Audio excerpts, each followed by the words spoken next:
Aqui, ó, eu acompanho, tá vendo?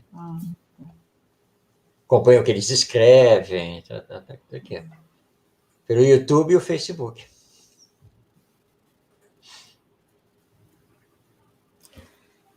Então, meus queridos amigos, muito boa noite, né?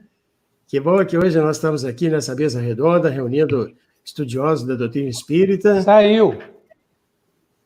Pessoas que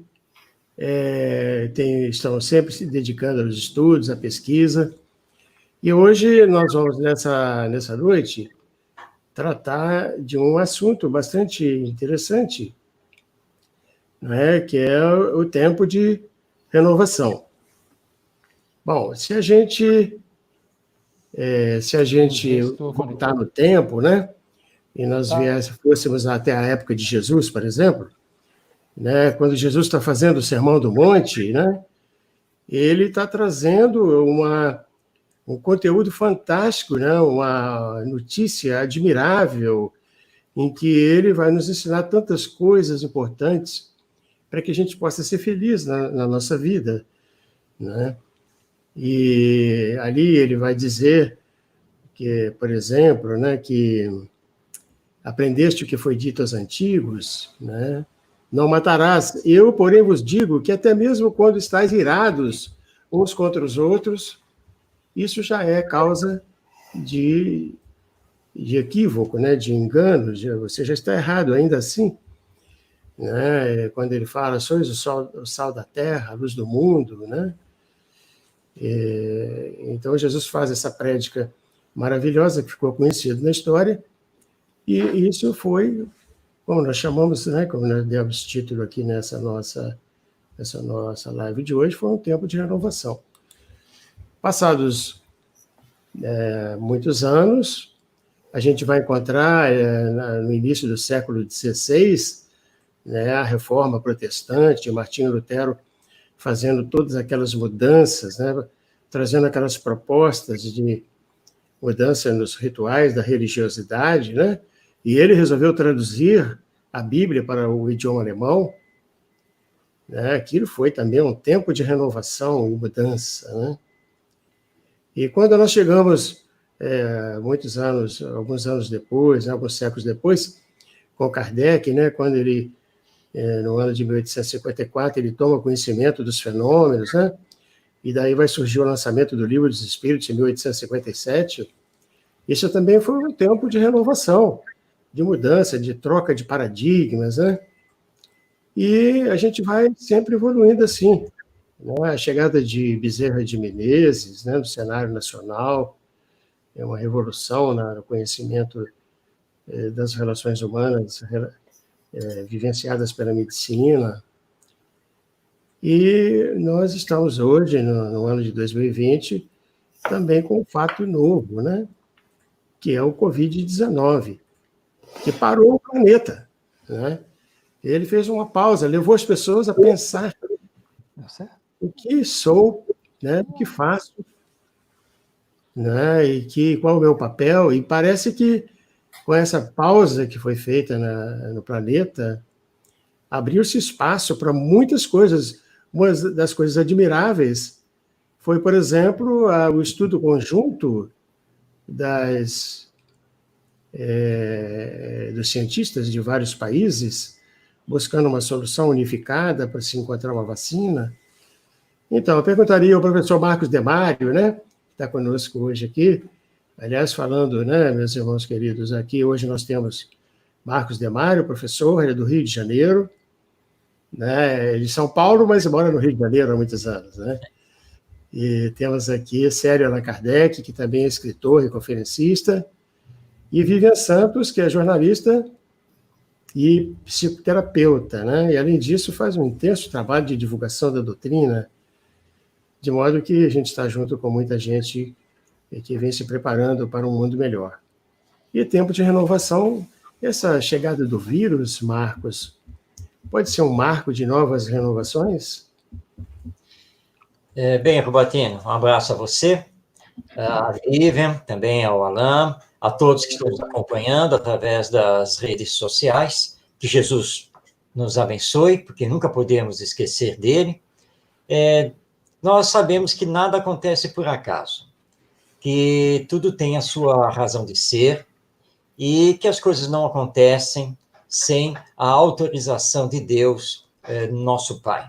Então, nós espíritas, antes de mais nada, diante dessa pandemia, temos que manter a calma, a fé e a esperança de dias melhores, porque a misericórdia e a justiça do nosso Pai é perfeita e, portanto, nós temos que saber aproveitar da melhor maneira possível este período em que estamos nesse isolamento social, nesta quarentena domiciliar, para rever nossos valores de vida. O que o Espiritismo, desde 1857, vem nos solicitando, ao dizer que a doutrina surgiu para alavancar o progresso moral da humanidade. E nós sabemos que esse progresso coletivo, ele só pode acontecer se houver o progresso moral dos indivíduos, ou seja, o nosso progresso moral, porque somos nós que formamos a sociedade.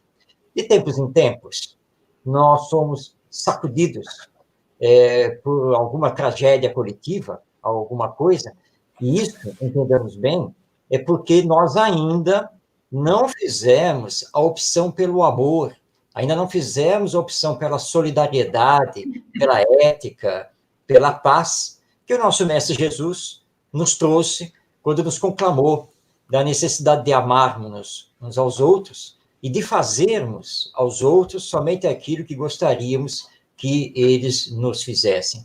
São as chamadas duas regras de ouro da educação que nos levam à transformação moral, mas que nós não aprendemos ainda a colocar em prática, porque nos falta uma apreensão, uma compreensão mais profunda de nós mesmos enquanto espíritos imortais e dessa nossa destinação para chegarmos à perfeição. Então, este momento é momento que nos propicia reflexão. Olhar para nós, para os mais próximos, aqueles que convivem conosco, os valores da família, os valores que nós projetamos nas novas gerações, na formação da sociedade.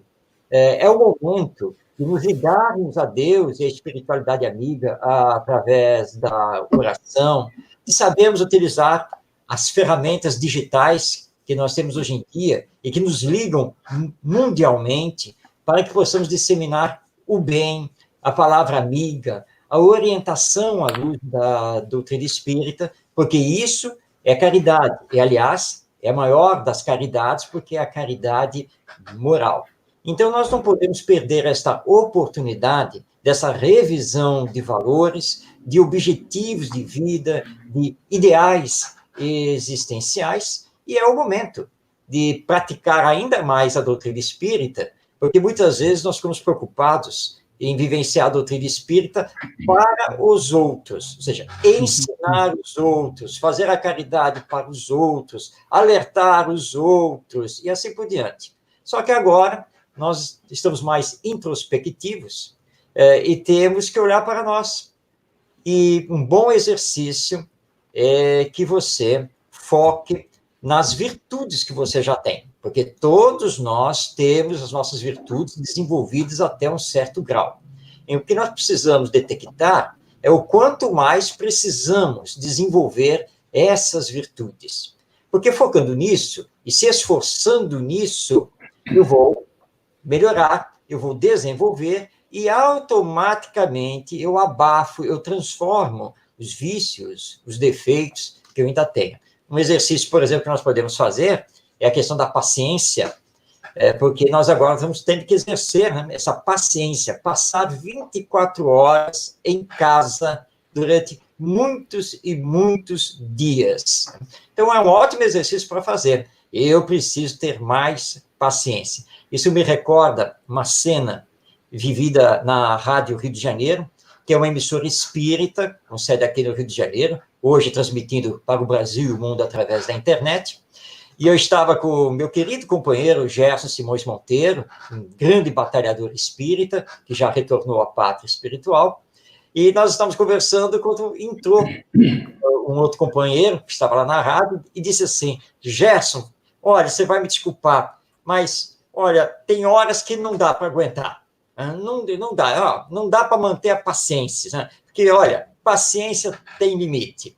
Aí o Gerson olhou com muita calma para ele e disse assim: olha, você me desculpe lhe contradizer, mas estudando a doutrina espírita, eu já entendi que paciência, aliás, como qualquer outra virtude, não pode ter limite, porque se tiver limite, nós vamos estacionar. O limite é a nossa perfeição. Então, você vai mudar o discurso, você vai dizer que naquele momento, pelo que aconteceu, pelo que falaram para você, você chegou no limite de desenvolvimento atual da sua virtude e paciência, o que significa que você precisa se trabalhar mais e desenvolvê-la mais. Então, esse é o grande período para pensarmos no que necessitamos para nós, para sermos exemplo para os outros e iniciarmos essa mudança para que a própria sociedade entre num novo paradigma, que é esse paradigma de vivenciarmos o amor, a solidariedade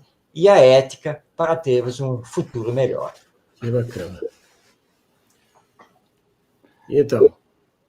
Bem, eu vou fazer umas reflexões.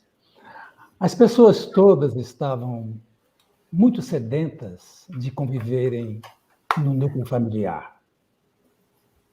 Era muito comum dizer-se que eu não tenho tempo de estar no lar, de conviver mais com os meus filhos, de estar mais com a minha esposa, com os meus pais.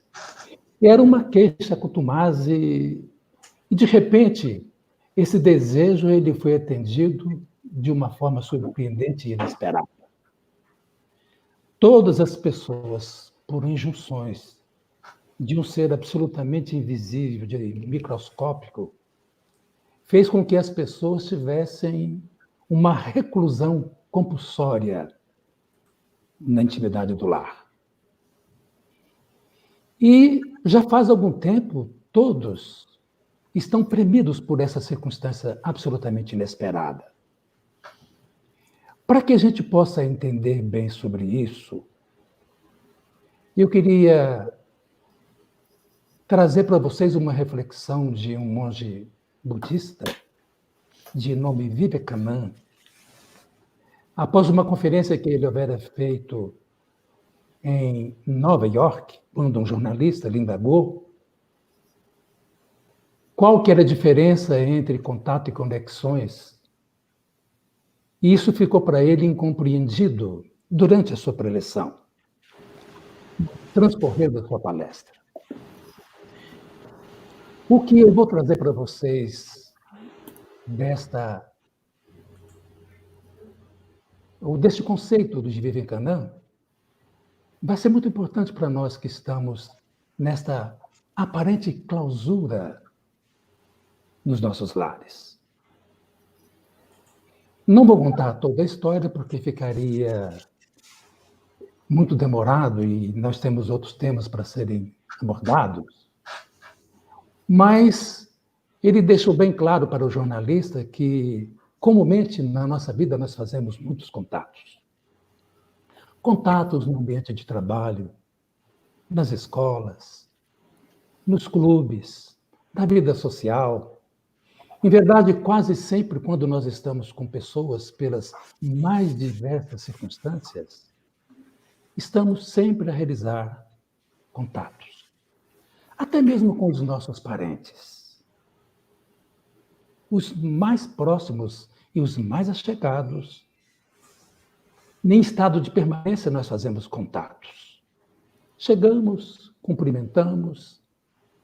Comumente, cada um vai para um canto, para a televisão, para leituras intermináveis de jornais, para o iPhone, o smartphone, e cada qual numa ocupação na vida do lar, e quando abordamos um ou somos abordados por outro,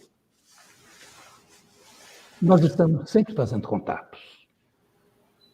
Mas a vida, neste momento com o coronavírus, nos dá uma oportunidade absolutamente extraordinária para fazermos menos contatos e mais conexões. O que é fazer conexão? É você se importar com o outro, ter ouvidos atentos para o que o outro diz, ter olhar percussiente para, de alguma forma, penetrar e visitar a alma daquele que está muito próximo de você. Fazer conexão é fazer coisas e coisas juntos. É abraçar, é sorrir, é brincar, rolar, infantilizar-se em alguns momentos, mesmo que nós estejamos na condição de pessoas adultas. Fazer conexão é você relembrar-se de velhos tempos, de outros amigos, de amizades que aparentemente se foram, e restabelecer com eles conexões, rememorando coisas bonitas e, de alguma forma, ressignificando um momento novo para que a amizade ela perdure. Nesse momento nosso, na vida que chamei de reclusão, soa um convite para que nós façamos conexões. Como estamos muito perto, e a vida, por razões que nos escapam,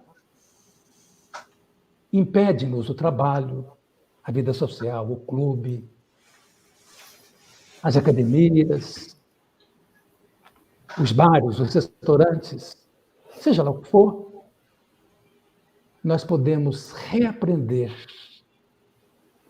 fazendo conexão com as pessoas. É difícil, porque uma mudança de paradigma, nós estabelecemos algo que já pode e deve ter acontecido conosco na história do tempo. Então, o que eu diria para todos nós, eu me incluo nesse projeto, porque eu não sei quanto tempo ainda esse estado de coisas vai perdurar. Mais 2, 3 meses, seja lá o que for. Nós priorizarmos fazer com conexão com as pessoas que Deus estabeleceu estarem próximas de nós, fazendo conexões. E provavelmente quando nós demandarmos ao mundo para retomar das coisas que nós fazíamos, nós vamos estar conectados com eles, com Deus, com os nossos familiares. E certamente a nossa vida vai ser um pouco diferente. Interessante. São essas reflexões iniciais. Que bacana. Que lindo. Gostaria de falar um pouquinho também. Primeiro, boa noite a todos, né? Rubatino, também Marcos, Célio, Alain, a todos que estão nos assistindo. É uma alegria muito grande para mim estar participando dessa conversa hoje com pessoas tão interessantes, tão estudiosas, né?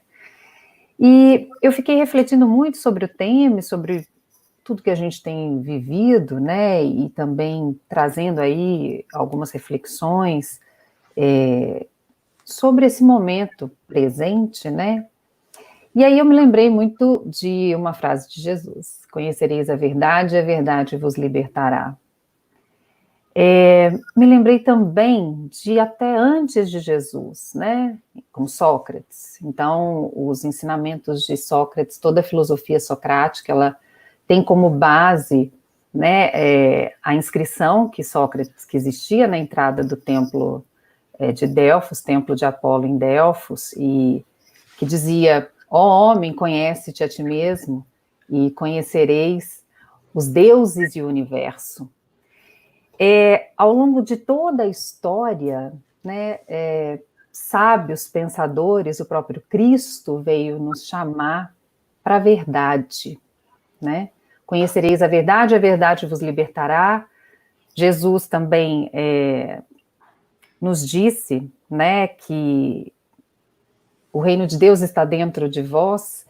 E se o reino de Deus está dentro de vós e Deus é a verdade, então a verdade está dentro de nós.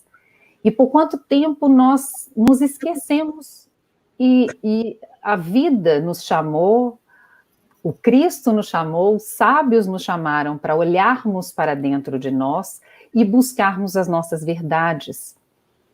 Esse processo de autoconhecimento, de reclusão, de entrar para dentro de nós, e que nós temos adiado ao longo de tantas e tantas encarnações.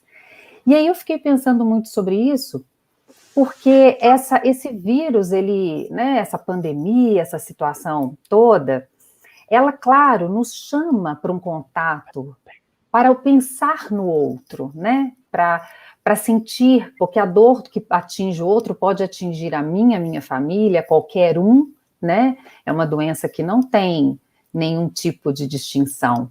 Então, a gente olha assim para o outro, mas o mundo, né, a vida veio nos convocar a ficarmos dentro. E estar dentro é muito difícil para o ser humano, né? Porque a gente se distrai demais. E nós passamos a vida de distração em distração. E esse momento vem nos convocar a nos abstermos das distrações. Então, agora, nós temos mesmo que estar dentro. Claro que muitas vezes estamos fechados, mas não estamos dentro. Então, e isso é um aprendizado que vai ser muito individual, eu acredito, porque, claro, muita gente está sofrendo com esse momento, né? Então, está fechado, mas a mente, a alma está lá fora, né? Então, está o tempo inteiro vivendo lá fora, estando aqui dentro. Então, eu acho que esse é um grande momento de tentarmos buscar a verdade, né? A verdade que está dentro de nós, o nosso autoconhecimento, descobrirmos os nossos pontos, né? As nossas dificuldades, porque quando a gente se conhece, a gente também olha o outro de forma muito mais amorosa, porque nós podemos compreender todas as nossas limitações, o tanto que ainda precisamos aprender, o tanto que ainda somos pequenos. E aí isso nos conecta ao nosso irmão, porque aí a gente passa a compreender verdadeiramente que se eu falho, o meu irmão falha e está tudo certo. Estamos todos juntos nesse mesmo barco da vida e precisamos todos aprender. Então, eu acho que esse momento de vivência, de reclusão, é para olharmos para as coisas que realmente nos importam. É necessário, é um período, é um momento necessário de grande amor, né? Eu acho que é uma das grandes provas, né, de que nós temos, e aí a fé, né, conta muito. Então, eu acredito, né, que Deus está comigo em todos os momentos, em todos, ou só nos dias bonitos, né? Eu até achei um trecho lindo aqui do livro Rumo Certo, né?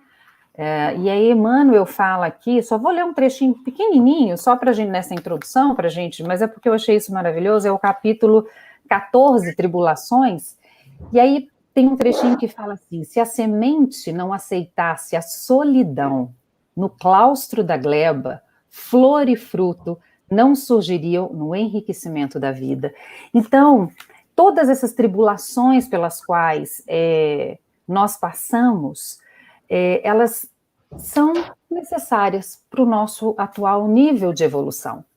E a gente pode tirar lindos aprendizados deste momento, basta estarmos predispostos e confiantes de que tudo, como, né, disse o professor Marcos, né, nada acontece por acaso, tudo tem um propósito. E se o propósito é divino, o propósito é sempre para o bem, né?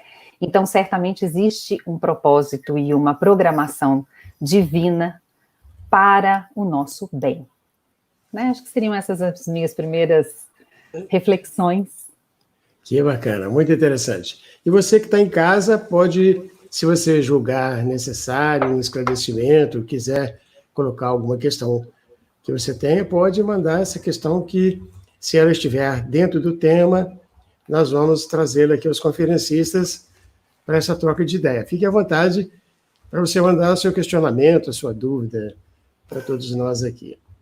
Mas então, a gente estava falando, né, na abertura da nossa reunião de hoje, que a vida nos proporciona grandes aprendizados através dos momentos que vão surgindo, né, e que a misericórdia divina, de alguma forma, nos traz a mudança de muita coisa, né, a renovação de paradigmas, a maneira de ver mais completa, mais adequada, né?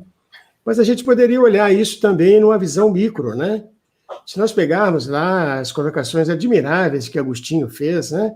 Ele como um suporte maravilhoso para Kardec por ocasião da codificação, Agostinho, ele propõe que haja um tempo de renovação, só que ele vai muito mais longe, né? Ele coloca de tal maneira que você, a cada dia, faria uma pausa, né, para conhecer-se melhor, e nessa pausa você, então, iria perguntar-se se hoje o dia você se mostra da maneira como você estava ontem, ou se você já consegue diferenciar alguma coisa na sua vida de hoje que é melhor do que ontem. E ele propõe que, para o dia seguinte, a gente faça um novo planejamento, né? Então, a gente tem uma nova proposta para que aquilo que a gente ainda não conseguiu fazer, nem no dia de ontem, nem no dia de hoje, quiçá possamos, então, fazer amanhã. O conheça-te, né, a ti mesmo, tão reverenciado dentro da doutrina espírita, né? E essa é uma reflexão também, porque se nós, às vezes, somos instados pela misericórdia divina, através de grandes fatos que ocorrem na história da humanidade, né? E isso nos leva a mudar concepções, entendimentos. Mas hoje é possível que você faça uma verificação diária da sua própria intimidade, né? E se transforme num homem um pouco melhor nos momentos que se seguem, né? Isso aí, né? Então, faz sentido aí para a gente nessa conversa? Acredito que sim, né? Por tudo que já foi falado aqui nesta introdução, e você lembrou uma questão muito importante do Livro dos Espíritos, que a Vivian já nos trouxe, né, que é o conhece-te a ti mesmo, mas só que nós não podemos ficar apenas no debate filosófico sobre essa frase. Claro que um debate filosófico seria lindo, seria maravilhoso, mas dificilmente nós sairíamos do lugar. E o Espiritismo, ele embora seja filosofia, mas é uma filosofia prática. E o Agostinho, na questão 919, do Livro dos Espíritos, ele nos pede para reservarmos um horário do nosso dia a dia, como uma espécie de uma hora sagrada, em que você vai revisar o seu dia. Quais foram as promessas que você fez para si mesmo e para Deus? O que você conseguiu cumprir? O que você não cumpriu? Por quê?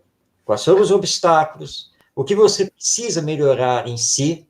Porque ou seja, é um processo dinâmico que requer, basicamente, um planejamento diário.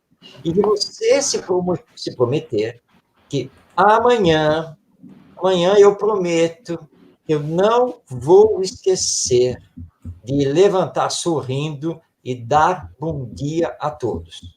Parece algo, assim, muito simplório, né, que não teria maiores consequências, mas nós nos equivocamos ao pensar assim. Porque é muito importante transmitir alegria aos outros para poder receber essa alegria.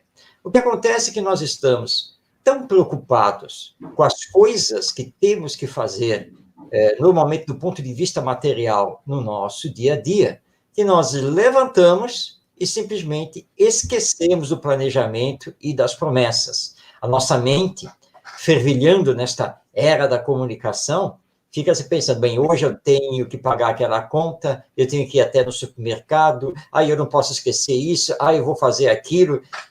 Só que o mais importante é a nossa espiritualização, é o nosso autoconhecimento. quando eu não abro espaço para o autoconhecimento, eu não consigo fazer a minha autoeducação.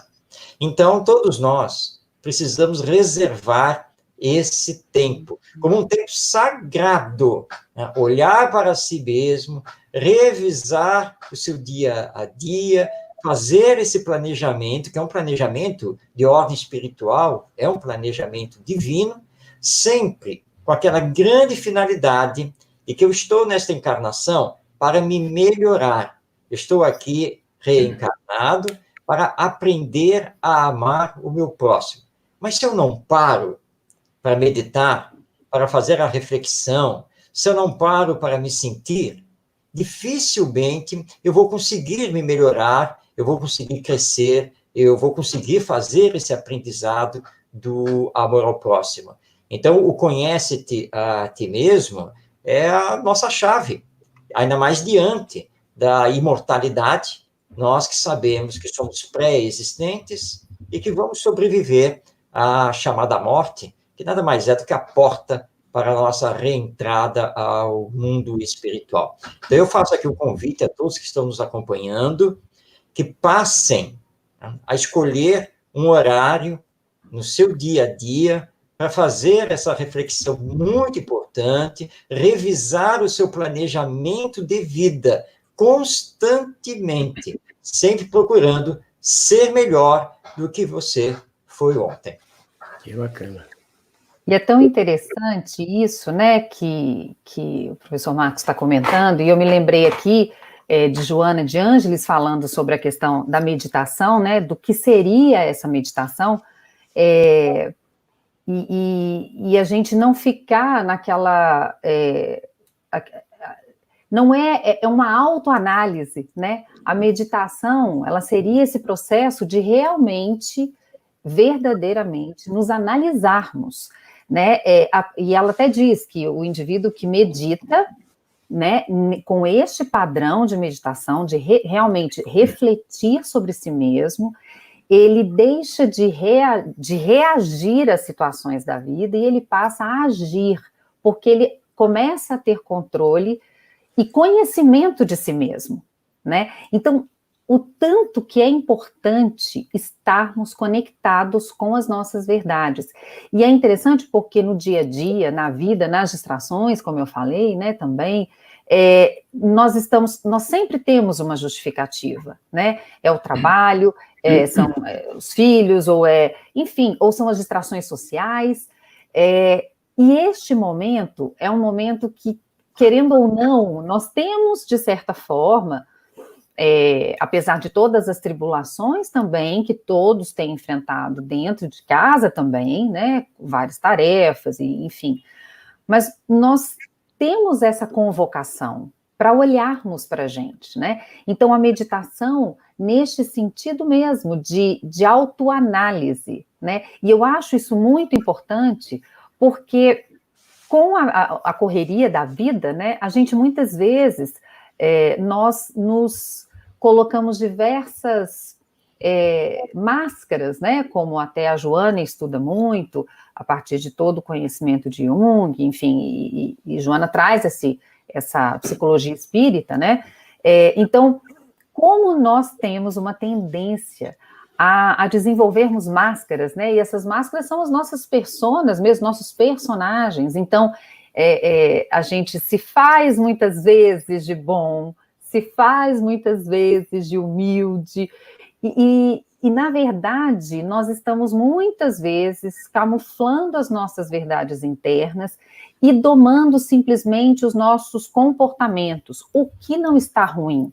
De alguma maneira, se a gente controla o comportamento, já é um passo, mas nós não podemos correr o risco de entrarmos numa ilusão de que nos tornamos bons ou nos tornamos humildes apenas porque nos comportamos assim.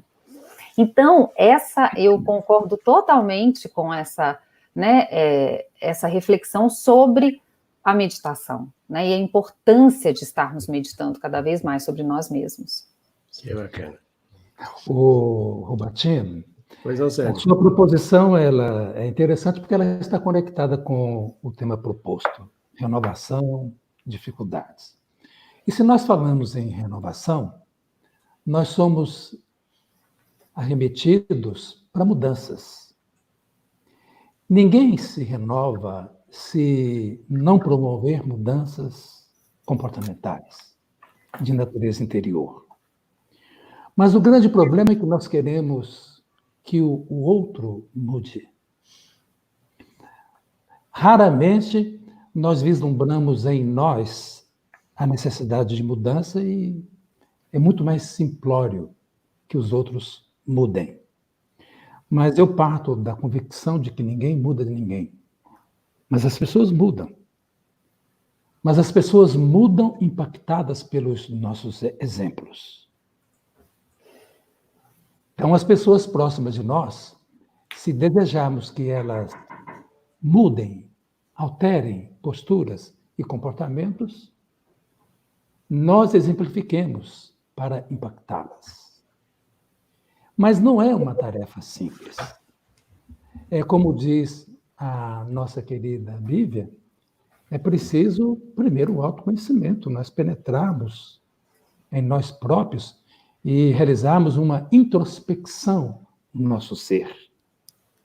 E daí a proveniência da fala de Santo Agostinho, e que também o nosso Emmanuel, ele repete ela no livro Fonte Viva, no final do dia, nós podemos fazer um exame de consciência, fazendo várias indagações. Eu não teria perdido a oportunidade de servir uma. Eu tenho a consciência tranquila de que ninguém tem nada de reclamar de mim. Eu não perdi a oportunidade de fazer o bem quando ele se me deparou. E essas indagações, elas fazem com que conversemos conosco mesmos para fazermos as mudanças. Só que tem um grande problema. No Evangelho segundo o Espiritismo está dito que as duas grandes chagas da humanidade é o egoísmo e o orgulho. Eles são muito proeminentes na nossa conduta. Eles atavicamente nos acompanham no pé passado das inúmeras existências. Mas nós acrescentamos um outro, que seria a inveja. No próprio Evangelho segundo o Espiritismo está dito que a criatura invejosa, ela não tem repouso. Porque o que o outro tem que ela não possui, ela deseja, e ela tem insônia por isso. O invejoso quer ser o que não é, quer ter o que o outro tem e que ele não logra ainda alcançar, e por isso ele vive num estado permanente de febre interior e não consegue lograr a conquista da paz. Então, esses males que nos acompanham, faz-se fundamental que nós reflitamos para que, aos poucos, eles possam ser afastados como ervas daninhas, para a gente engendrar uma mudança real no nosso ser. Eles são dificuldades, eles constituem obstáculos. Mas se nós fizermos essa contrição interior, essas indagações, para sabermos sobre a realidade do nosso ser, na sua conduta diária, aos poucos nós vamos, então, engendrando essas mudanças e vamos lograr a paz consonhada. É muito interessante essas reflexões da noite, né? Nós estamos aqui com várias perguntas das pessoas que estão em casa, né, nos assistindo. A gente vai selecionar algumas para tentar apresentar aqui na mesa de conferência, né? Tem uma aqui que diz que, apesar de saber da necessidade do autoconhecimento, é possível que inconscientemente tenhamos medo de reconhecer as nossas próprias fragilidades? É uma questão levantada por Sheila Silva, de Belo Horizonte. Eu vou começar falando aqui, Claro. Sheila. Então, sim, né, a gente tem realmente uma resistência muito grande em reconhecer, né, as nossas limitações, as nossas dificuldades. Como disse bem, né, o Célio Alain, assim, a gente quer que o outro mude, a gente tem uma tendência de olhar muito para o outro, né? A gente só olha os defeitos e as necessidades de mudança do outro. Então, é muito difícil a gente realmente assumir e até reconhecer, né, as nossas dificuldades, as nossas fragilidades, a nossa limitação, o tanto que a gente ainda precisa caminhar, né? Às vezes, nós nos cobramos também muito, eu acho, sabe? E eu acredito que nós temos uma cobrança muito grande, com passos muito grandes, né? Não que isso não seja importante, nós devemos sim, claro, nós buscamos a nossa evolução, a nossa perfeição, o nosso aperfeiçoamento, mas muitas vezes nós ficamos presos na culpa, e isso nos torna duros em relação às nossas condições, né? Então, olharmos com humildade para a gente é muito importante, e acatar as nossas grandes dificuldades, né? Sabendo que estamos num processo evolutivo. Ninguém vai sair santo dessa encarnação. Pode até acontecer, tomara, né? Mas o fato é que nós estamos num processo, né? Até o nosso estágio evolutivo enquanto orbe, né? Nós estamos neste processo de transição, certamente, e nós estamos num processo de tomada de consciência. Então, eu diria que o primeiro passo é termos humildade e muita compaixão conosco mesmo, compreendendo que nós temos dificuldades e que a gente vai acertar e às vezes vai errar, a gente vai acertar e vai dar um passo para frente, vai dar um para trás, mas sempre, né, com o propósito de não errarmos mais, né, de corrigirmos o nosso erro, a nossa dificuldade, mas olhando verdadeiramente para ela. Porque o pior é quando nós nos enganamos, quando nós fazemos uma postura simplesmente externa, mas dentro de nós existe um turbilhão. Então, acolher os nossos verdadeiros sentimentos é um primeiro passo, com muita amorosidade, compreendendo que a gente vai falhar, mas vai retomar, né? É o esforço que empenhamos para domar as nossas más inclinações.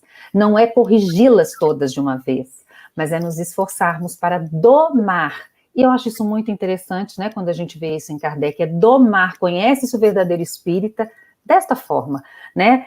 Por domar as suas más inclinações. Ele não diz que a gente tem que acabar com todas elas de uma vez, né?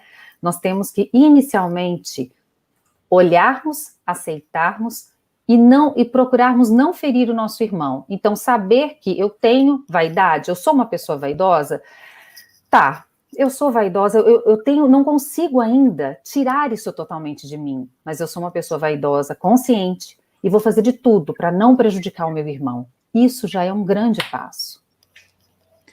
Eu vou alternar também a ordem. E todos nós temos fortalezas e fraquezas, não é, queridos irmãos? Todos nós temos. E a natureza não dá saltos. As mudanças que nós estabelecemos no nosso ser, elas se dão paulatinamente e ao longo do tempo. Tem conquistas e realizações que elas provavelmente não acontecerão nessa existência conquanto estejam no campo nosso de realizações. Vamos buscar a época dos primeiros tempos do cristianismo só para termos uma referência.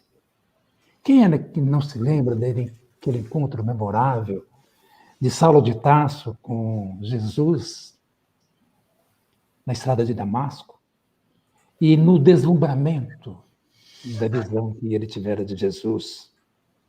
E ele, de joelhos, Saulo diz assim: Senhor, o que queres que eu faça? Naquele momento surgiu uma determinação. nele. Todos nós temos um encontro com Jesus de variadas formas e podemos fazer isso. Mas quem é que não se lembra de Paulo dizer mais à frente, isso está registrado em uma das suas cartas? Aquilo que eu não quero, eu faço. Mas o que eu quero, eu não faço. É porque, dentro do interior de Paulo, já então Paulo, ele tinha profunda consciência das suas vacilações e das suas fraquezas, conquanto ele se vestia-se de fortalezas.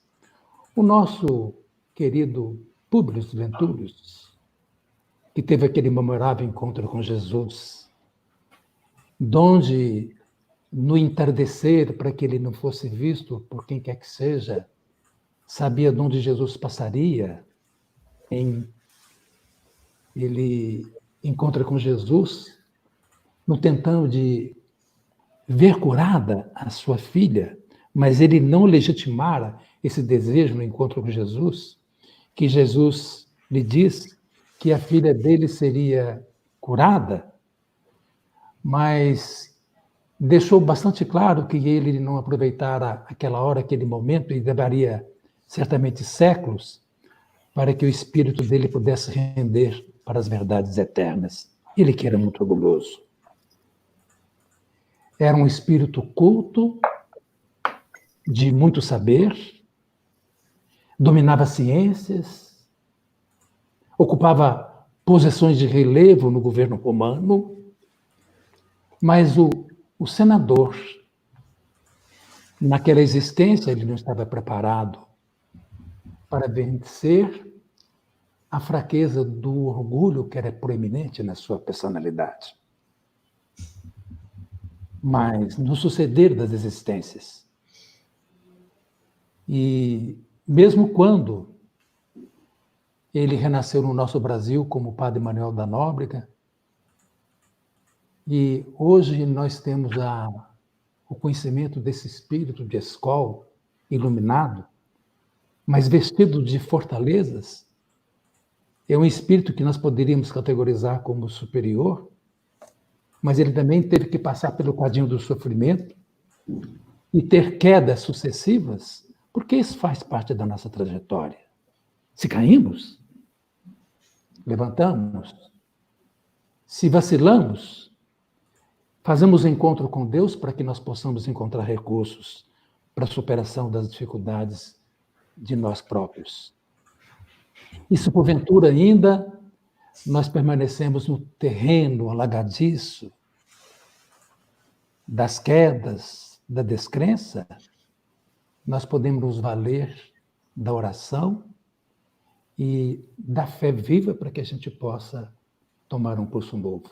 Então, a querida irmã que nos faz essa indagação, não se sinta frágil, sim, forte, porque as fraquezas, elas são próprias, são características do nosso ser, para que a gente, no erro, os equívocos, nós aprendamos e depois temos rumo certo, como foi o livro citado, O Rumo Acima, citado pela nossa querida Bíblia. Se me permite, Rubatiano, só fazer uma colocação. Só lembrando que estamos espíritos imperfeitos num planeta que ainda está de expiações e provas. Mas nós não temos que nos culpar pelas imperfeições que ainda carregamos, porque tudo faz parte do processo evolutivo. E o que nós temos que fazer, acionando a nossa força de vontade e estando com Jesus, é crescer nas nossas virtudes para atingirmos o mais rapidamente a perfeição. E como não somos abandonados, como Deus está sempre conosco, Jesus está no leme do nosso planeta, e todos nós temos um anjo da guarda, acionar a oração, essa nossa força de vontade, para dizer para nós mesmos, eu ainda estou imperfeito, mas eu vou chegar à perfeição. Muito, muito, muito rica a nossa discussão, né? Então, nós temos uma outra questão que foi levantada aqui também, que talvez valesse a pena todo mundo conhecer, né? Mas ela parece ter sido direcionada à Vivian, que diz que seria se ela poderia falar um pouco sobre a aceitação em tempo de renovação. Aceitação de si mesmo? Sim, ou aceitação do momento? Claro, mas pode momento, ser. Né? Eu quero crer que de si mesma, né? Diante das imperfeições, talvez, né? Não sei, talvez aí se a pessoa quiser, né, explicar melhor, assim, só para a gente entender se é aceitação de si mesmo ou aceitação do momento, não, pode ser que seja. De si mesma. Aceitação de si mesma? Não é. Oi? É do momento. Do momento. Eu fiz a leitura errada. Aceitação do momento. Pois não quer dizer que não seja difícil para nós, né? Claro que estamos vivendo uma situação difícil, não tem como a gente negar isso. E eu costumo dizer que nos tempos atuais de redes sociais e de muitas postagens, a gente vê uma glamorização até, né? Eu brinquei esses dias e comentei, nossa, eu não sei, tem tanta gente com tanta criatividade, é criatividade na cozinha, é criatividade com os filhos, é criatividade em tanto lugar, e às vezes, e trabalhando tanto, e às vezes essas comparações fazem com que a gente se cobre também muito, e cada um tem a sua forma de vivenciar esse momento. Tem gente que sim, que está colocando toda a criatividade para fora e está conseguindo brincar cada dia com uma brincadeira diferente com os filhos, inventar uma receita diferente e está lendo vários livros, mas tem pessoas que não, que estão mais recolhidas, que estão mais voltadas para si. Então, eu acho que uma forma de aceitar este momento, né, eu acredito nisso, é realmente compreendermos que, primeiro, cada um é um. Nós somos únicos, nós só podemos nos comparar com nós mesmos, né? Quando a gente se compara com o outro, isso muitas vezes é fonte de angústia. Então, nos compararmos a nós mesmos. E eu acho que a aceitação deste momento, e diante de tanta coisa, às vezes a gente ouve tantas notícias, né? E eu acho que esse é um outro ponto também, não mergulharmos em tantas notícias, não passarmos o dia inteiro pulando de canal em canal, assistindo 24 horas de notícia por dia, porque essas notícias, né, de forma constante, elas acabam nos trazendo muito adoecimento mesmo, uma angústia, um medo, né, e esse medo é muito prejudicial. Então, eu acho que uma grande forma de nós vivenciarmos e aceitarmos este momento é nos voltarmos para a nossa fé, para a nossa elevação mental, para tentarmos melhorar a nossa vibração mental. De que forma a gente faz isso? Com boas leituras, com boas reflexões, com discussões proveitosas, nos informarmos sim, porque, né, é até o nosso papel social, nós sabermos do que está acontecendo, nos posicionarmos, isso é uma coisa, mas não pode ser o tempo todo, nós não podemos ser absorvidos por essas informações também que vêm de fora. Né? Então, voltarmos para as reflexões mais elevadas e termos a certeza. É um momento também de nós testarmos a nossa fé, né? Porque é muito mais tranquilo para muita gente, né? Às vezes a gente, Deus está presente na minha vida, nos dias de sol, né? Ou nos dias de chuva quentinho, enfim.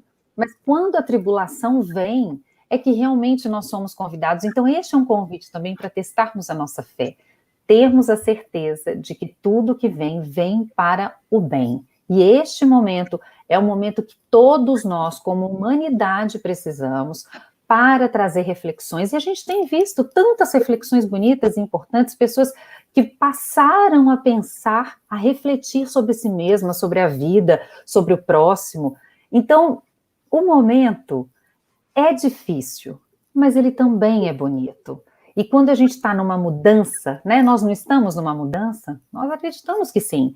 Então, quando a gente vai mudar, fica meio bagunçado mesmo, né? E o mundo está meio bagunçado, mas ele está bagunçado para se organizar de forma melhor, Então, vamos acreditar nisso, que isso vai nos dar confiança e coragem para podermos vivenciar e aceitarmos este momento, com mais calma nos nossos corações.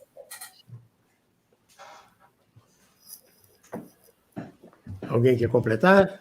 Ou está de bom tamanho? Deixa eu fazer um comentário bem breve. Tem males que não podem ser evitados. E o que está ocorrendo neste momento, de uma forma globalizada, é um mal que não pode ser evitado. Uma ação de natureza biológica que brota da natureza e que não temos domínio sobre ela, e tão pouca ciência, a medicina tem domínio também. O que é que nós fazemos diante de uma circunstância dessa? De um mal que está posto, não foi imaginado, não está sob o nosso controle. A Bíblia já disse um dos pontos, é fé. Mas tem que ser uma fé inabalável. E a fé inabalável que nós falamos, a doutrina espírita, ela pode nos sugerir muito bem. É uma fé raciocinada, mas ninguém logra alcançar a fé raciocinada se não tiver uma convicção sobre a vida futura. Se não tiver uma profunda convicção sobre a existência de Deus. E não crer em si mesmo. Mas a fé é um suporte importante, mas para um momento como este, nós temos que também ter a perseverança. O que é perseverança? A perseverança é você ter esperança, é você persistir, fazer a transposição de um rio, onde você edifica uma ponte. E você, na edificação dessa ponte, vai ter a certeza que em algum momento você chega a outra margem. Mas ainda a perseverança, por si só, ela não é suficiente. É preciso você não desesperar-se em momento algum. Porque pode ocorrer que, em alguns momentos, você deixe de visitar pela descrença, considere que a vida perdeu sentido, que os obstáculos são intransponíveis, que não consegue divisar mais à frente como retomar a vida ou como estabelecer o recomeço. Mas ainda uma outra coisa muito importante. O estado de oração. Nós podemos, por muitas vezes, nesse momento de reclusão, conversar com Deus, para que a gente se fortaleça e consiga essa superação. Eu imagino quem adotar essas pequenas receitas terá como prosseguir confiantemente.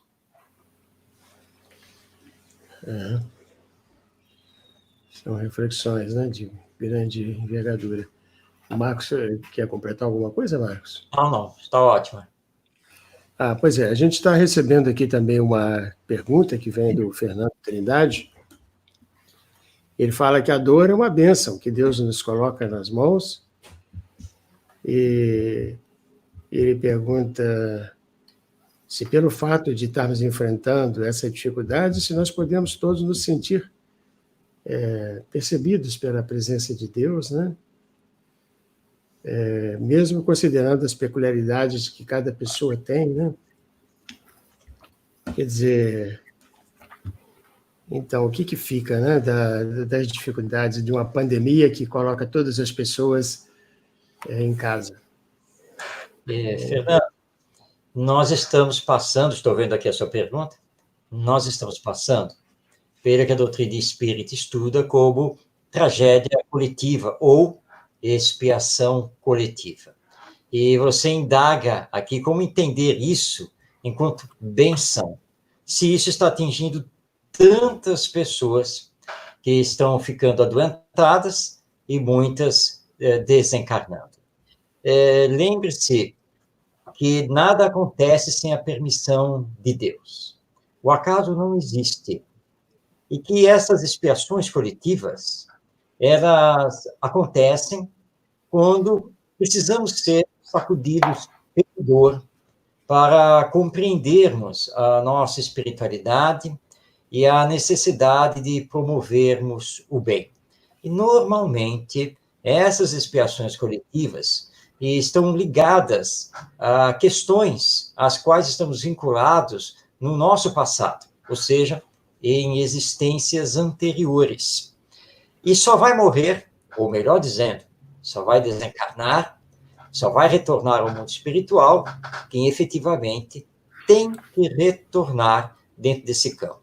Aliás, Allan Kardec, na Revista Espírita, no ano de 1865, abordando a epidemia da cólera, que estava assolando parte da Europa, mas principalmente a Ásia, e ele lembra que, quando isso acontece, a única diferença do nosso dia a dia perante a lei divina é que, numa pandemia ou numa epidemia, nós temos a desencarnação em massa, quando no dia a dia nós temos a desencarnação individual de algumas dezenas ou centenas de pessoas.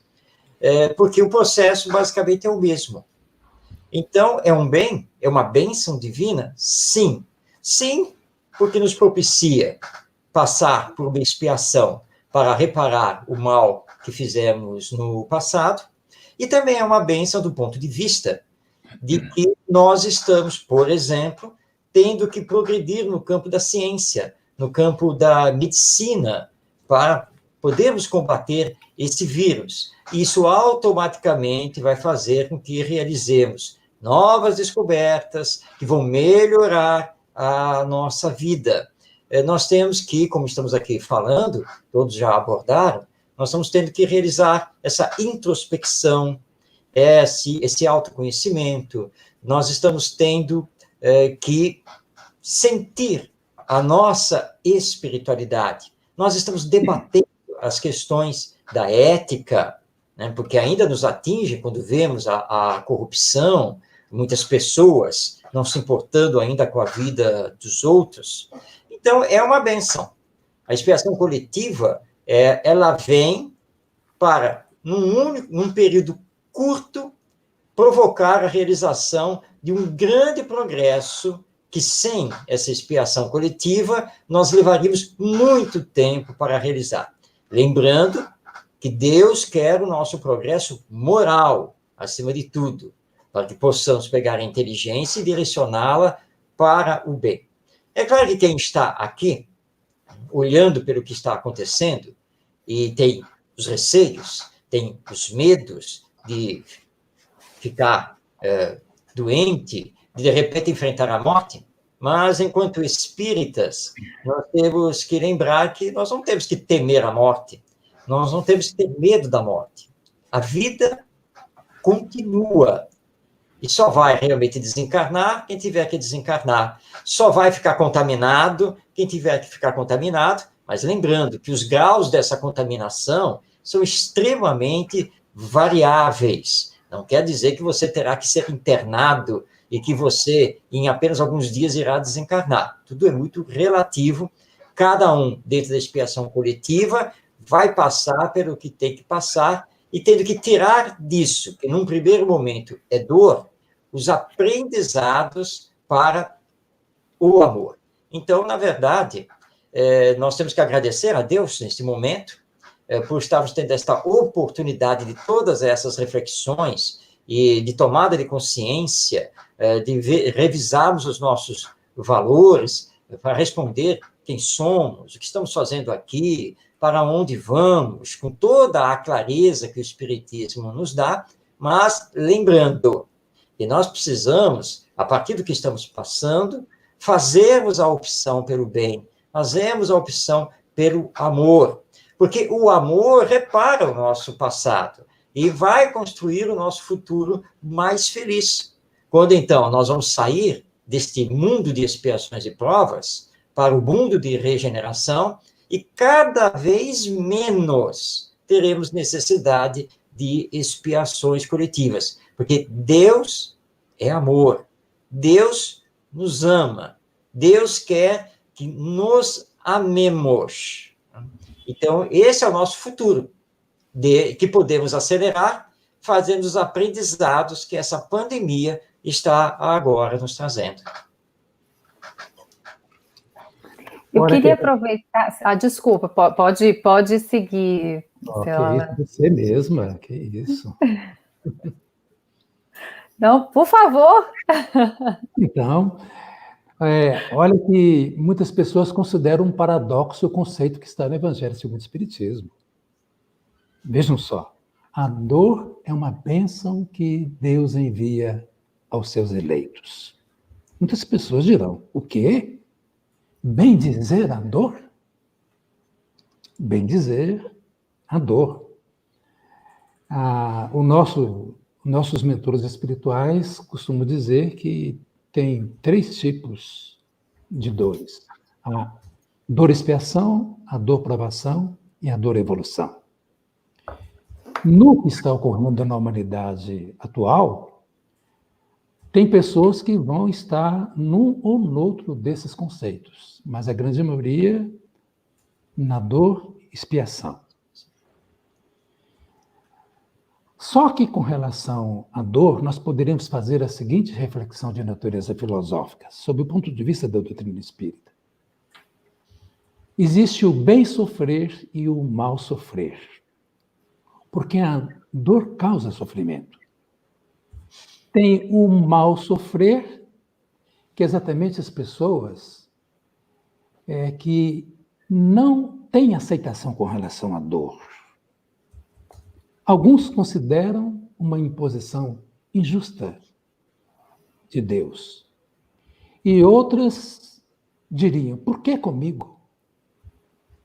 Por qual razão essa dor vem felicitar a mim e fico até na perspectiva de sofrer a morte? Então, o mal sofrer é exatamente as pessoas que se revoltam e, de maneira alguma, não aceitam essa imposição da vida. Agora, o bem sofrer, nós poderíamos defini-lo com 2 conceitos que também estão no Evangelho segundo o Espiritismo. Sobre a obediência e a resignação. Está no Evangelho Espiritismo que a obediência é o consentimento da razão. E a resignação é o consentimento do coração. O que é ser obediente diante da dor? É você aceitar os desígnios do Pai.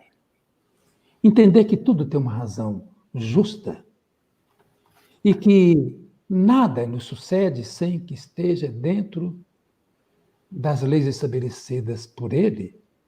E nós poderíamos perfeitamente alocar isso na questão de lei de causa e efeito. E no que se refere à resignação, se a dor, em verdade, vem para nos testificar, que sejamos resignados. A resignação é uma aceitação, mas não é uma atitude passiva, é uma atitude altruísta, onde nós buscamos forças interiores para a superação. Resignados, sim, mas fortalecidos para vencer esse embate de natureza interior. Muito bonito, né?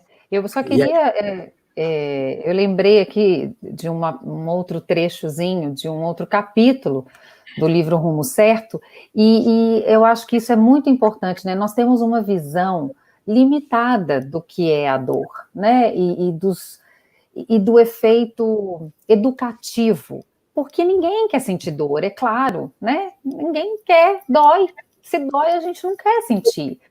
Mas a gente tem uma dificuldade mesmo de compreender a dimensão do ensinamento, né? E olhamos só para a dor e nos esquecemos do ensinamento. E aí eu me lembrei desse capítulo 60, também do Rumo Certo, que tem um trechozinho lindo que fala assim: às vezes o auxílio do Todo Misericordioso tão somente se exprime através das doenças de longo curso ou das dificuldades materiais de extensa duração, preservando-nos contra quedas espirituais de viciação ou loucura. Noutros ângulos da experiência, manifesta-se pela cassação de certas oportunidades de serviço ou pela supressão de regalias determinadas que estejam funcionando para nós à feição de corredores para a morte prematura. Então, a gente tem uma visão, muitas vezes, limitada mesmo, da profundidade que é o ensinamento. E eu me lembrei de Divaldo falando recentemente sobre a bondade divina intervindo no curso da Terra, e Divaldo nos traz que o planeta Terra estava na iminência de dores muito maiores, né, de tragédias provocadas pelo homem, que causariam um atraso na evolução do orbe de um tempo inimaginável. Então, que essa doença, ela veio como misericórdia divina para evitar que nos comprometêssemos mais. Isso é de uma beleza indescritível.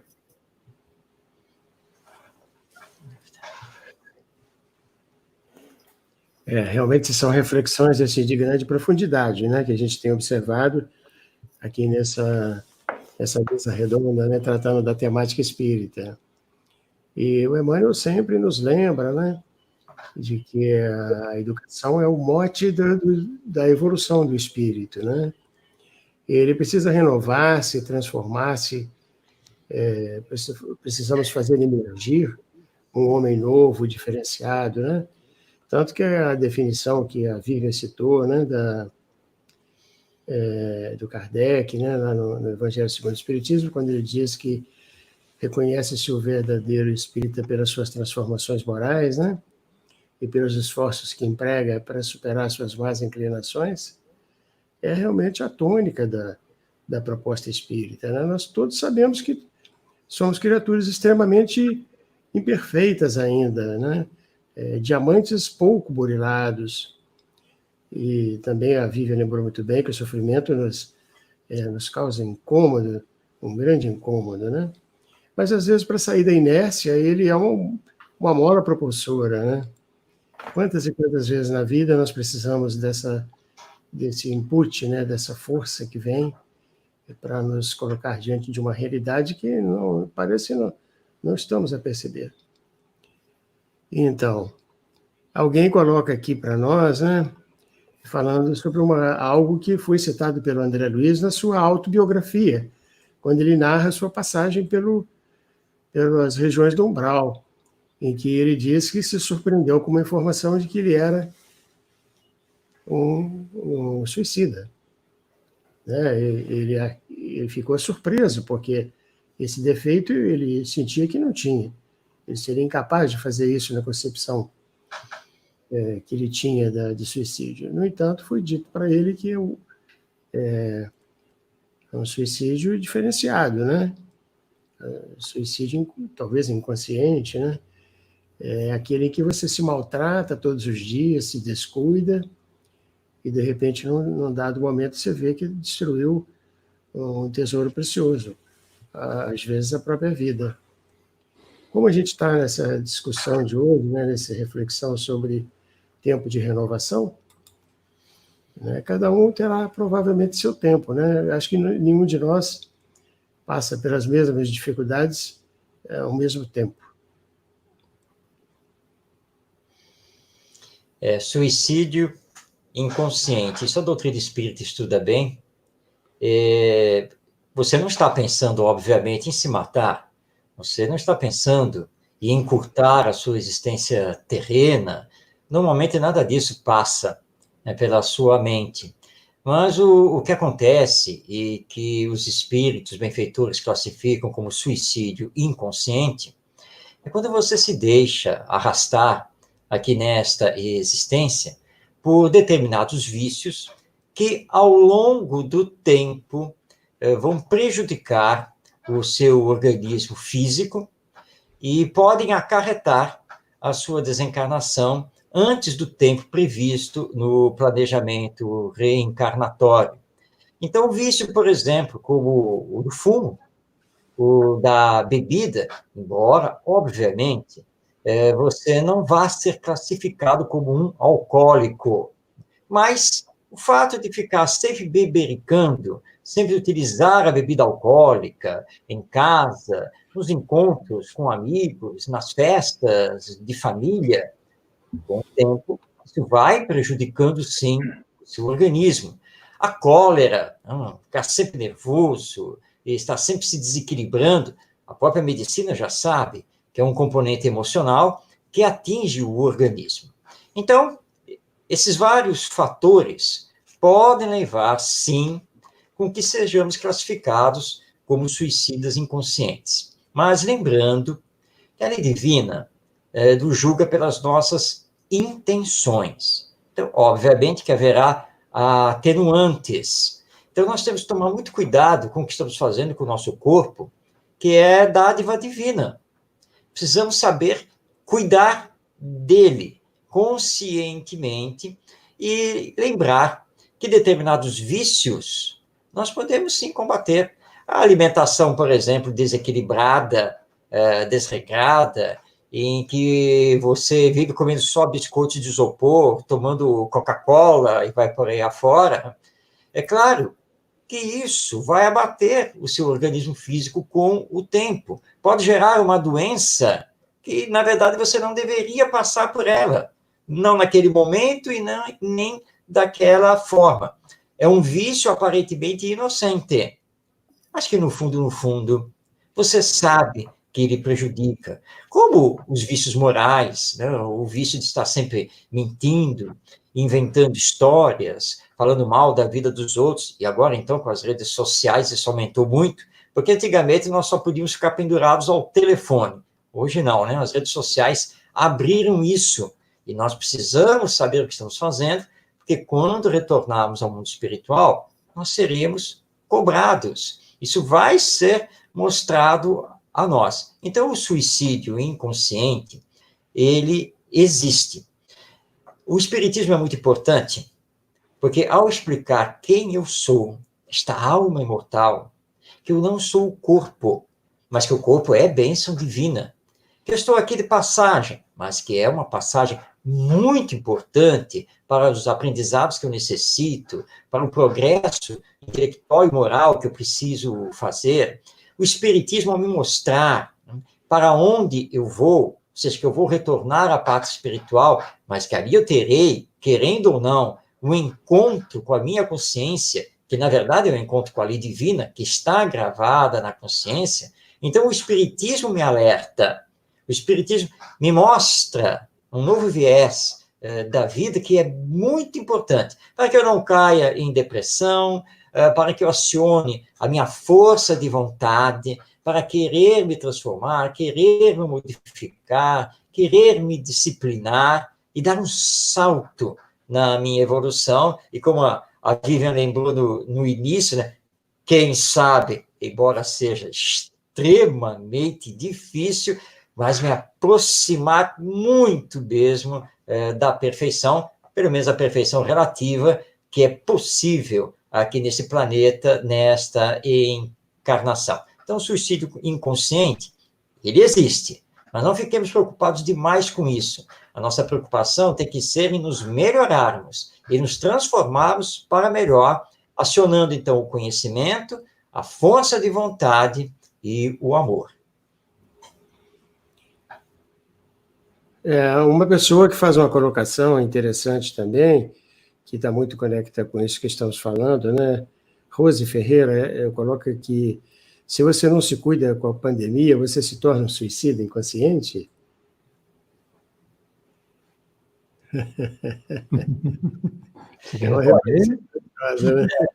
Dentro da colocação né, que eu já realizei, sim, se você tem as informações, se você sabe dos riscos e você não toma nenhum tipo de cuidado, você acha que esse vírus pode pegar em todo mundo, mas não vai pegar em você, que não tem nada a ver ficar no isolamento, ou ter que usar máscara quando sair na rua, essa história aí, meu Deus do céu, eu vou ter que lavar as mãos aqui 10 vezes ao longo do dia, isso deve ser um exagero. Então, se você desdenha de tudo que está acontecendo, se achando isento e acaba ficando doente e vem a desencarnar, sim, vai ser classificado, com certeza, como um suicídio inconsciente, porque você não estava querendo se matar. Mas ao desdenhar da situação e achar que está imune por algum motivo, você correu um risco desnecessário e poderá vir a desencarnar sem que, na verdade, você tivesse que passar por isso. Então, você vai responder perante a lei divina pelo mau uso do seu livre-arbítrio. Eu estou sentindo aqui que tanto o Alan quanto a Vivi eu estou querendo intervir também. Eu só me lembrei, lembrei aqui que das coisas pequenas às grandes, né? Tudo posso, mas nem tudo me convém. Então, eu acho que essa máxima vale para a gente em tudo na vida, né? Das pequenas às grandes coisas. Então, tudo posso, mas nem tudo me convém. E a gente deve colocar as coisas na balança, né? Analisar o que vai me fazer bem mesmo, o que não vai, o que eu dou conta também, o que eu não dou, né? Eu acho que e batalharmos um pouquinho mais a cada dia naquilo que nós queremos transformar, né? Mas sabendo das nossas que é importante termos esse caminho constante, de busca da melhora constante, para tirarmos todos, né, os possíveis vícios que tivermos, né? Mas acho que essa máxima é uma coisa boa para a gente ter pregada na casa da gente em todos os lugares. Tudo posso, mas nem tudo me convém. Eu só quero trazer uma reflexão e eu fico com a primeira parte do nosso Marcos, né? Quando ele diz que nós não devemos focar muito nisso, porque nós estamos a caminho, somos imperfeitos e vamos cometer deslizes. E eu vou relembrar a vocês que está no livro Missionários da Luz, e o nosso André Luiz, ele menciona sobre 3 pontos que são perturbadores para o nosso psiquismo.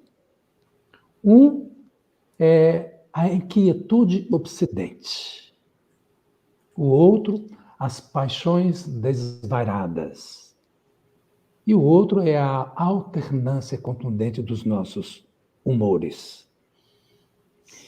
Então é importante que a gente tenha vigilância nesses 3 aspectos, para não trazer perturbação de vulto no nosso psiquismo e que vai gerar, como reação, perturbações no nosso organismo e que podem traduzir em enfermação e trazendo, evidentemente, muitos prejuízos para a economia do nosso ser. A grande verdade é que nós devemos levar a nossa vida procurando fazer aquilo que seja mais conveniente sob o ponto de vista moral. Como diz a nossa Bíblia. Nem tudo me convém, mas tudo me é lícito. Então, nós temos discernimento para descobrir aquilo que nos convém fazer, que vai significar um bem para o nosso ser. Mas o que significa bem para nós não pode significar mal para quem quer que seja. E nessa trajetória, nós vamos fazer com que o nosso corpo ele tenha a vida útil que foi projetada e não vamos estar na condição de espíritas inconscientes ou uma outra terminologia de suicidas indiretos.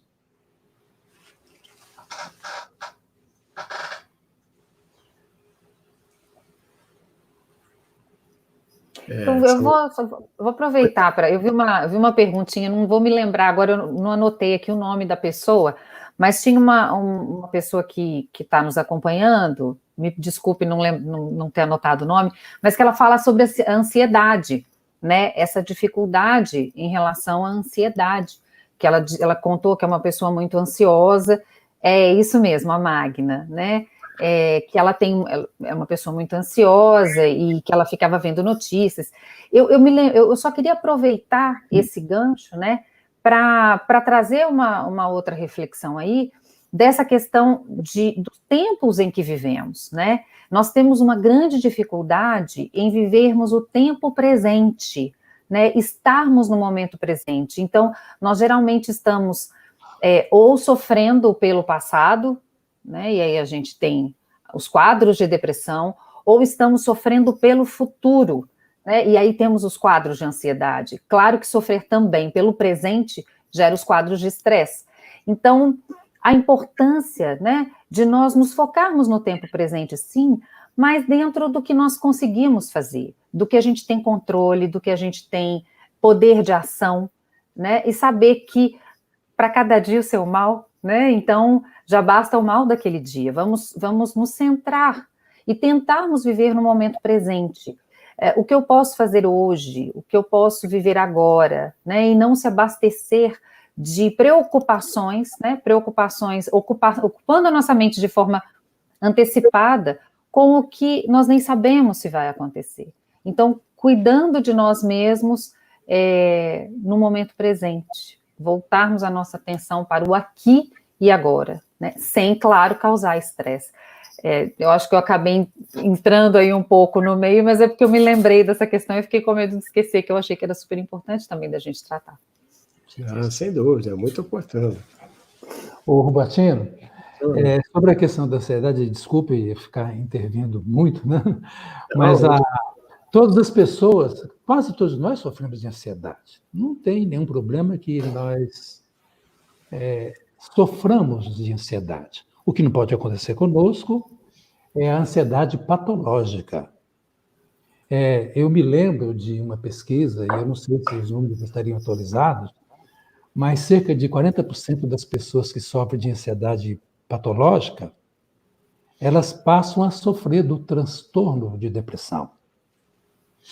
E a depressão, todo mundo sabe que é uma doença de natureza psiquiátrica, quanto a ansiedade, do seu ponto de vista patológico, também o é, e ele, de fato, passa a afetar a nossa vida. Então, a pessoa ansiosa, ela sofre por antecipação com algo que necessariamente não vai acontecer. Então, é preferível a gente acalmar, a gente reduzir o nosso tempo para fazermos a conexão com o nosso interior, para cada coisa tem o seu tempo. E o amanhã trará os seus próprios cuidados. Confiemos na proteção divina. Então, né, tempo de renovação, pelo que a gente pode compreender de todas essas discussões, cada um parece ter o seu, né? Alguns precisam de uma trilha mais áspera, alguns vão se tocar mais facilmente com pequenas dificuldades, sempre um tempo de renovação por toda parte, e de vez em quando parece que o Senhor, ele resolve nos fazer, nos promover uma renovação coletiva, né? Então, bem assim como nós tivemos em 1918, a gripe espanhola, né? Agora estamos enfrentando esse vírus tão pouco conhecido, que tantas apreensões tem trazido à vida em sociedade. E esse tempo de renovação de hoje, né? Nós estamos chegando ao final da nossa live. Eu disse para vocês que o tempo passa rápido demais, né? Eu estou amando ouvir essas reflexões, que são tão bem postas e com tanto conteúdo, né? Então, eu queria que passassem para vocês, para que cada um faça as suas considerações finais, né? E se despeça. Qualquer ordem. Bem, então eu inicio. Então, a você, Rubatino, a Vivian, ao Alain, o meu grande abraço fraterno, a todos que nos acompanharam aqui pelas redes sociais, e que confiemos em Deus, acima de tudo, porque Deus está conosco. E é com essa confiança e com essa fé que nós temos que enfrentar este momento, sabendo que é um momento, vai passar. E que possamos tirar desse momento esses grandes aprendizados para vivermos numa sociedade melhor, onde o bem comece a predominar e onde o amor ao próximo nos leve realmente a encontrarmos a paz interior e também essa paz coletiva. Estudemos, oremos e façamos a nossa ação como cidadãos deste mundo para que a regeneração venha o mais rápido possível. Deixa a vez para o Célio. Não está certo. O meu abraço para você, Vivi, que eu tive a oportunidade de conhecer hoje, o nosso Marcos, com suas reflexões muito importantes, ao amigo Rubatino que me concedeu essa oportunidade de trazer essas singelas reflexões, aos muitos amigos que estão pacientemente nos vendo e nos ouvindo. E, em particular, eu quero mandar um abraço para a Suzete, lá de Araxá. Eu notei a Suzete nos assistindo. Estou muito feliz, mas eu quero agradecer a Deus a bênção desses momentos, de estarmos penetrando em muitos lares, fazendo conexão com pessoas que são muito queridas. E eu só peço mesmo ao Criador que nos abençoe a todos e nos fortaleça, e também todos aqueles que passam pelas provações duras desses instantes, e que eles mesmos, em momentos de descrença ou de desespero, recebam de nós, nesses instantes, vibrações de profundo afeto, de muita ternura, e Deus com todos nós.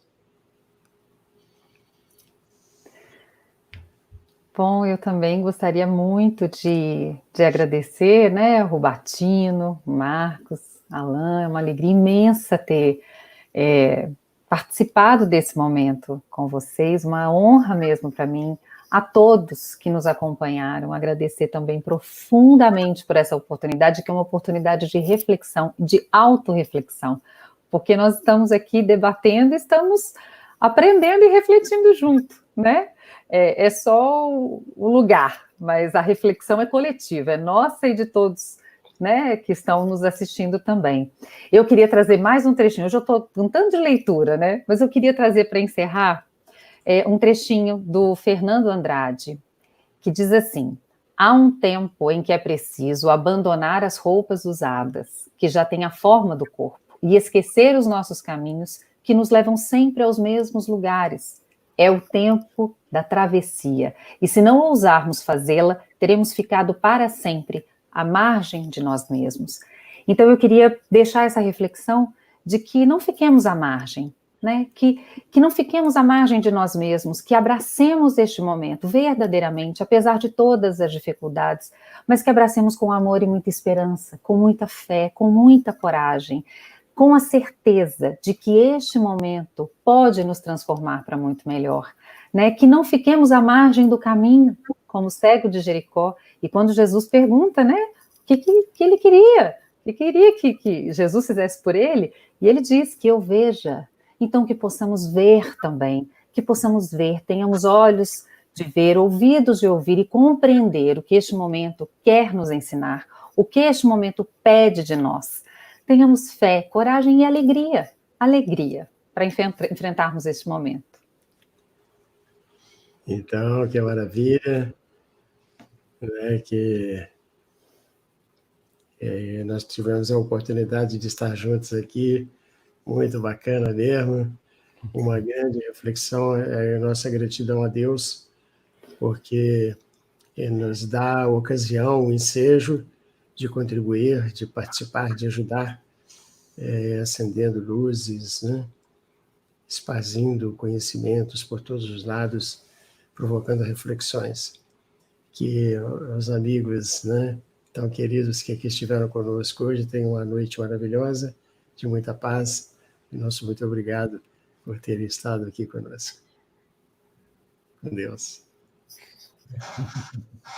Tchau, gente. Fiquem com Deus, muita luz.